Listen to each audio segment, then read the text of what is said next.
Rupa yang merekah, warna coklat keemasan, menjadi wujud buah karya jari jemari sang artisan. Mereka tak mengejar kesempurnaan. Ada sejumput kepuasan dari cerita di balik sepotong roti. Roti berkonsep artisan mengutamakan produksi dengan kesegaran tinggi.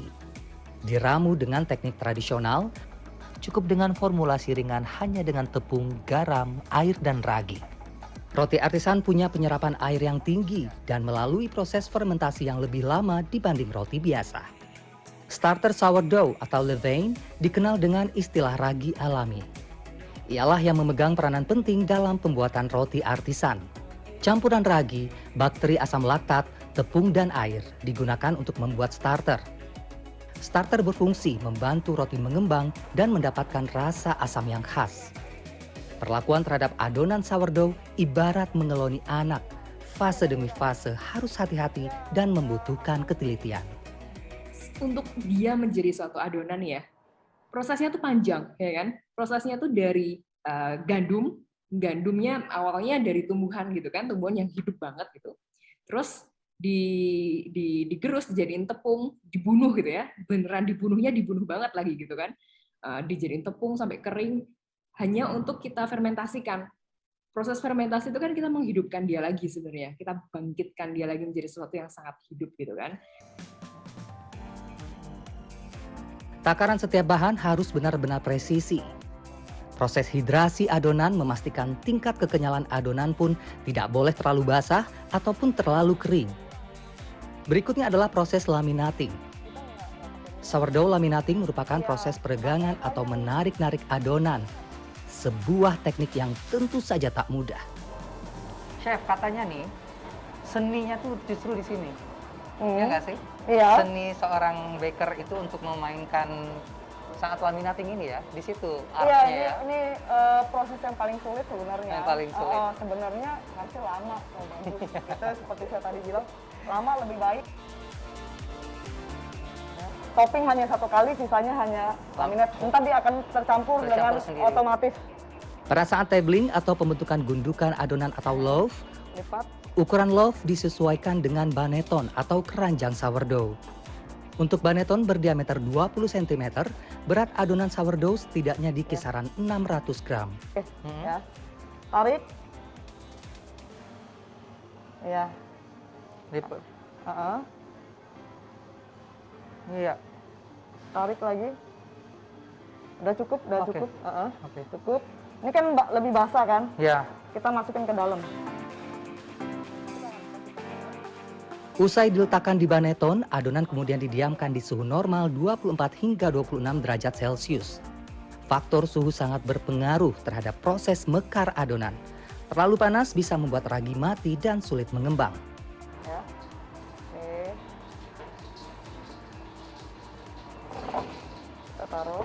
Ini tadi. Iya, taruh. Kita tunggu sampai besokannya. Sampai besok. Ah. Ya. Kita bisa bilang oke, selamat tidur gitu ya.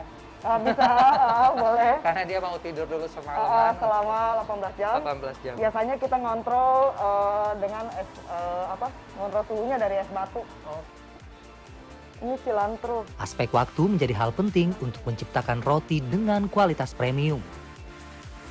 Bagian atas adonan sourdough dirobek atau istilahnya painting, yang bertujuan memberikan efek merekah saat pemanggangan. Ya. Sambil pegang tangan kirinya sini. Tangan kiri sini. Ya. Ya. Yang kenceng, agak kenceng dikit. Oke, ini Bu. Agak miring, sorry. Oh, sorry. Adonan kemudian dipanggang dalam suhu 250 derajat Celcius. Oke, kita coba ya. Berarti Ya, udah benar ya? Ini di dalam ya. Iya. Oh, yang ini bagian dalam. Oke. Ya. Benar, Chef? Hati-hati ya, panas soalnya. Iya. Nih, lepas dulu. Lepas dulu. Masukin, kita dorong. Nih, dorong. Ya, udah. Ya, terus. Ya, Ah, nice. tutup. Oke. Bantu steam. Ini steam. Ini steam. Jangan terlalu dekat ya. Yap. Steam, silakan. Pencet Ini? yang hijau ya. Ya. Lihat bunyi. Oven yang didesain menyebarkan uap atau steam menjadi kunci dalam menciptakan efek crunchy atau keras renyah di bagian kulit roti, namun tetap lembut di bagian dalam. Artisan itu yang membuat sesuatu itu pakai feeling. Jadi barang jadinya ada soul-nya gitu loh, ada jiwanya gitu loh. Bukan cuman sekedar roti yang kayak tadi Mas Roni bilang pabrikan, jadi dibuat mesin gitu kan, jadinya bentuknya roti sama semua gitu. Semuanya beda-beda, hampir nggak ada yang seragam, karena ada jiwa untuk membuat satu itemnya gitu, per item, bukan yang massive production gitu. Karakteristik tampilan artisan bakery memiliki rupa rustic atau bergaya pedesaan, serta punya akses serpihan tepung di atasnya. Sourdough yang sudah jadi pun bisa diolah menjadi beragam hidangan. Misalnya clam chowder with bread bowl dan grilled steak sandwich. Makanannya adalah sup yang isinya clam atau kerang, yang bersama sayur-sayuran yang cream base isinya. Nah, sourdough-nya ditaruh di? Sourdough-nya ini menjadi bowl, jadi mangkuknya. Iya. Jadi mangkuk. Jadi gede banget ya pastinya ya. Oh, sangat kenyang. Kenyang banget pasti. Di dalam sininya. Prosesnya sederhana. Sup kerang yang creamy disajikan bersama potongan kentang dan wortel. Kemudian dituang di atas sourdough yang sudah dipotong seperti membuka batok kelapa.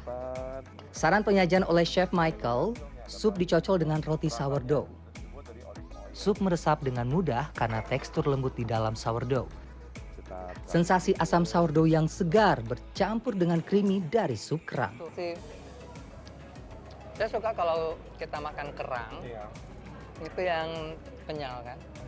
Kadang ada kalau kita makan kerang yang udah terlalu lembut juga nggak enak. Bener. Atau yang terlalu hancur atau terlalu kenyal atau terlalu keras juga nggak enak gitu. Karena kita bukan pakai kalengan atau bukan apa, kita pakai fresh clam. Betul.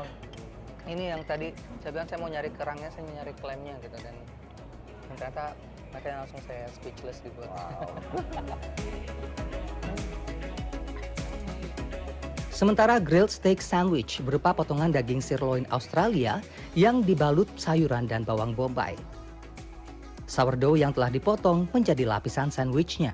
Yoi. Tuh dagingnya aja udah Nongolnya. nongol, udah kayak ayo eat me katanya udah minta Daging dimakan pilihan. ya tadi.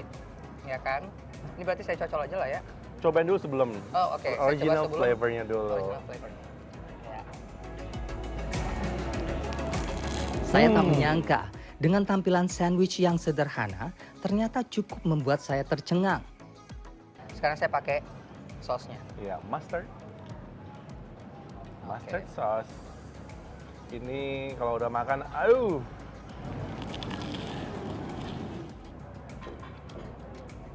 Rame di mulut tuh rame. Iya. Ya kan? Ya kan? Ini yang bikin makin tadi original, tadi chef bilang coba original dulu. Oke. Udah kegigit, udah yang oke.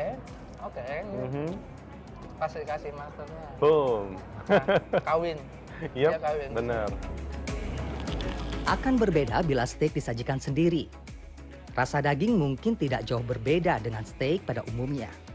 Namun karena berpadu dengan sourdough yang asam gurih, ditambah cocolan saus mustard, sensasi asam roti semakin memperkaya cita rasa sandwich. Roni Satria, Septiadi Pradana, Jakarta.